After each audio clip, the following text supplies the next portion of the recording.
Okay, serious talk naman. Usaping Bangsamoro Basic Law, Jules, kahapon nga, no, lahat ng pagtatangkang pag-amyenda sa mga provision sa BBL ay nabigo. Yes. Pero siyempre umaarangkada na, yun yung mahalaga ngayon kay Audrey. Kaya naman mahalaga na maging updated tayo kung may ipapasa nga ba bago matapos ang Administrasyong Aquino. Siyempre, lahat tayo umaantabay dito. Kaya ngayong umaga makakasama natin ay isang former legislator ng ARMM. Walang iba kundi si Miss Samira Gutok. Magandang umaga po. Magandang umaga. Assalamualaikum. Assalamualaikum. Welcome back to the studio. Yes po. I'm yesterday, mukhang unexpected yun from civil society, yung napakabilis. Okay, so all in all po, kanina po pre-interview na banggit nyo na the proposed bill is 100-page plus. Pero as of yesterday, nasa 13th page na sila. So anong ibig sabihin nito, ma'am? The draft is 109, no, from the chairperson, Rufus Rodriguez. But as a law student, as yung constitutional law professorship niya, nakikita mo how he moderates. And I felt na the languaging now is more in tune. The first line is, it's no longer a Bangsamoro government, but more of Bangsamoro Autonomous Region. And that into the Constitution that the autonomy is there in recognition of Cordillera and autonomy. So the word autonomy remains. And the word Bangsamoro is the very first time na may batas na mag-recognize ng Bangsamoro, because in the Organic Act 1994 or 1954, walang word na Bangsamoro. It's only autonomous region in Muslim Mindanao. So nasa page 30 na po, ito po ba yung mga na mga power na yung pinag-uusapan, yung mga ibibigay na kapangyarihan? Yes, up in provisions, that I think was the hot issue, wherein a city or a province can opt to join within 5th year or the law is passed, or 10th year. So there was a question, and usually ang questions naman is that, how about our areas, would it include? So yun nga, this is the democratic process by which they can file a petition, whoever in the contiguous. So meron namang provisions yan na caveat kung sino pwede mag-apply. Okay. Ma'am, balikan lang natin pa-happy no? Kasi in our previous interview before, napag-usapan natin na some parts of this BBL ay bahagi na rin naman ng ARMM. Let's emphasize that point, especially with regard to security. Na it's the same lang din naman. Ngayon lang nabibigyan siya ng din. The police force, there's naman dito sa BBL din naman na central government pa rin naman or national, yung defense, external defense and security. But police force is maintained. Hindi pa nila yan narepasuhan, but yung police superintendent parang merong provision dito sa bagong batas that he has to be of a position. So meron siyang designation, police superintendent level.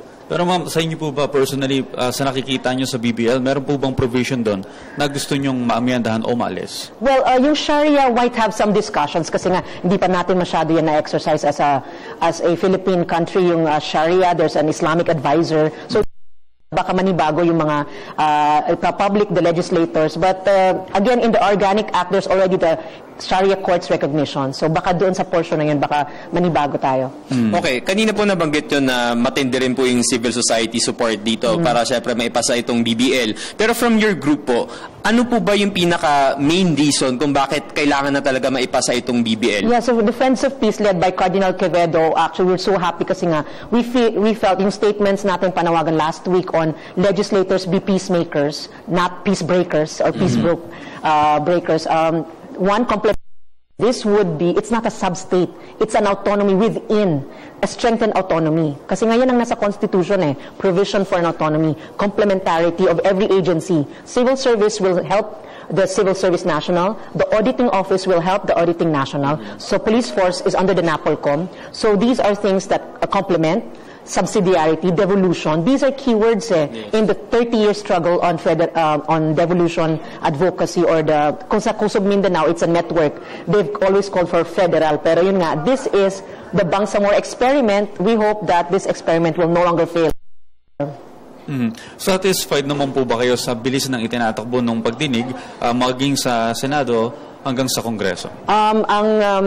Well, in the debates or in the arguments, in the amendments, it's very quickly moderated naman by the chairperson. It's just a bit slow kasi nga po 13 pages pa lang tayo out of 109. So we're hoping that sana hindi umabot ng June na after June, it will be sine die or the resting of the sessions by Congress. Alam niyo, Ma'am and Kuya Audrey, yung pinakamahalaga kasi dito yung full understanding lahat ng mga Pilipino, kahit na yung batas mainly magbe-benefit from ARMM. Of course, dapat may full understanding lahat ng mga Pilipino. So as we end po, Ma'am, bakit po ba kailangan ma-appreciate ito ng even from different parts of the country na makakatulong to overall sa buong Pilipinas? Well, when you improve nga kasi the Bangsamoro, it improves the overall economy, it improves the cultural understanding, it improves the mutual respect and exchange. So we're hoping sana may mga bisita tayong dumating more to the Bangsamoro because of the culture, the tourism, ang ganda-ganda ng area. Kaya lang because of the conflict and war, hindi sila pumapasok. At siguro sa kabuuan na rin ng Mindanao area, malaking may tutulong niya. Ma'am, kung kayo po yung may panawagan sa mga mababatas ngayon, ano po kayang inyong masasabi? As friends of peace, we with Cardinal Orlando Quevedo call on our legislators to quickly do their own assignments of researching and looking into the bill that would fast track the historical grievances of our Bangsamoro people, and we are still part of this Filipino country. Alright, as we wrap up, ma'am, message naman sa lahat ng mga netizens kasi ito yung pinakamabilis na mag-comment lagi, pero ewan ko, basta marami sila nako-comment, pero hindi ata inaaral masyado. Hindi man lang ata nabasa. So yun po, message. Yeah. Make a friend on Facebook from the South, in Tawi-Tawi, Basilan and Sulu, and in that friendship, I'm sure you're gonna get to know a lot of things. Alright, thank you so much once again for your time, ma'am. Tiyak na maraming naliwanagan hinggil sa proposed Bangsamoro Basic Law. Muli nakasama natin ang isang former legislator of ARMM, walang iba kundi si Miss Samira Guto. Thank you so much. So much. At siyempre, ma'am, kasama ang Telebisyon ng Bayan sa pagtutok sa pagdinig nga dyan sa Bangsamoro Basic Law. Yes, because this is very long law, long bill.